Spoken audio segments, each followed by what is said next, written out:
మన ప్రభువును రక్షకునైన యేసుక్రీస్తు నామంలో ఈ వీడియోని వీక్షిస్తున్న మీ అందరికీ ప్రైజ్ ద లార్డ్. ఈరోజు దేవుడు మనల్ని ఆదరించే వాక్యం ఏది అంటే, ఒక వ్యక్తి ఎన్ని భయాలకి లోనవుతూ ఉన్నాడు అని గమనించినట్లయితే, ఈ లోకంలో మానవుడు చాలాసార్లు పరిస్థితులకి భయపడుతూ ఉంటాడు, మనుషులకి భయపడుతూ ఉంటారు, లేదా సమాజానికి భయపడుతూ ఉంటారు, లేకపోతే ఇంకా వేరే వేరే పరిస్థితులను బట్టి భయపడుతూ ఉంటాడు. కానీ నిజానికి భయపడవలసింది దేవునికి. ఎప్పుడైతే మానవుడు దేవునికి భయపడక ఇక మిగతా దేనికైనా సరే భయపడుతూ ఉంటే, ఆ భయం నుంచి అతన్ని విడిపించడానికి దేవుడు సహాయము చేయలేడు. లేకపోతే సహాయం చేయాలన్నా మనకి సహాయము అందదు. ఎందుకు అంటే మనము దేవుని యందు భయభక్తులు కలిగి లేవు కాబట్టి ఆ సహాయం మనకి అందదు. అందుకే బైబిల్ గ్రంథం చెప్తుంది, మనము ఎప్పుడైతే దేవుని యందు భయభక్తులు కలిగి ఉంటామో జ్ఞానానికి మూలం, అదేవిధంగా ఆయుష్కు మూలం, అదేవిధంగా సంపదకు మూలం, అదేవిధంగా ఆరోగ్యానికి, సమస్తానికి మూలం ఏంటి అంటే దేవునిలో ఉంది. తండ్రి అయిన దేవుడు సమస్తాన్ని యేసుక్రీస్తులో ఉంచాడు. ఎప్పుడైతే యేసయ్య దగ్గరికి వచ్చి మన పాపాలు ఒప్పుకొని మనం ఆయన యందు భయభక్తులు కలిగి ఉంటామో సమస్తము ఆయన మనకిస్తాడు. బైబిల్ గ్రంథంలో ఆదికాండంలో యాకోబు అనే యొక్క ఇస్సాకు కుమారుడు ఉన్నాడు. ఆ యాకోబు ఒకరోజు అన్నను మోసం చేసి బయటకు వచ్చేసాడు.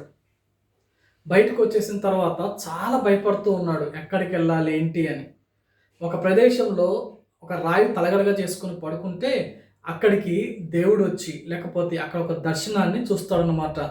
ఆ భయంతోంచి బయటికి రావడానికి ఆయన ఒక ప్రార్థన చేస్తాడు. ఒకవేళ తిరిగి మళ్ళీ నేను ఈ ప్లేస్కి నేను సజీవంగా మంచిగా వస్తే నేను ఇక్కడ మంచిగా మందిరాన్ని కడతాను, బలిపీఠం కడతానని చెప్పి వెళ్తాడు.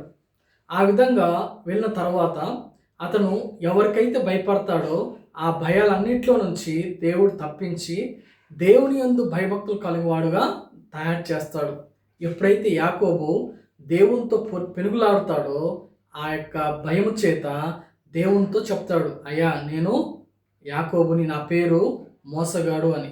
ఎప్పుడైతే ఆయన యందు భయభక్తులు కలిగి తన నిజ స్వరూపాన్ని, తన నిజమైన స్థితిని ఒప్పుకున్నాడో దేవుడు అప్పటి నుంచి యాకోబుని ఇశ్రాయేలుగా అభిషేకించాడు. చూసారా, భయపడుతున్న వ్యక్తి, లోకానికి భయపడుతున్న వ్యక్తి పారిపోయాడు. కానీ దేవునికి ఎప్పుడైతే భయపడ్డాడో, తనలో ఉన్న నిజ స్థితిని ఒప్పుకున్నాడు, వెంటనే దేవుడు ఆశీర్వదించాడు. మనం కూడా ఒకవేళ ఈరోజు ఈ వాక్యం వింటున్న మనలో కూడా ఎవరైనా సరే భయపడుతున్నారా? దేని విషయమైనా భయపడుతున్నారా? మనుషులకు భయపడుతున్నారా? లేకపోతే ఏ పరిస్థితులకైనా భయపడుతున్నారా? దేవుడు ఏమంటున్నాడంటే, అన్నిటికంటే పైనున్నవాడు ఆయన కాబట్టి ముందు ఆయనకు భయపడి ఆయన చిత్తానుసారంగా ఆయన ఆజ్ఞలు మనం పాటిస్తే ఆయన నమ్మదగిన వాడు కాబట్టి మనల్ని ప్రతి భయంలో నుంచి తప్పిస్తాడు. ఇదే ఈరోజు మనకున్న ఆదరణ వాక్యం. భయపడవద్దు, ఆయన మనకు తోడుగా ఉన్నాడు కాబట్టి ఆయన మనము అనుసరిద్దాం, ఆయనతో మనము భయభక్తులు కలిగి జీవిద్దాం. ఇటువంటి కృప దేవుడు మనకు దయచునుగాక. ఆమెన్. Praise the lord.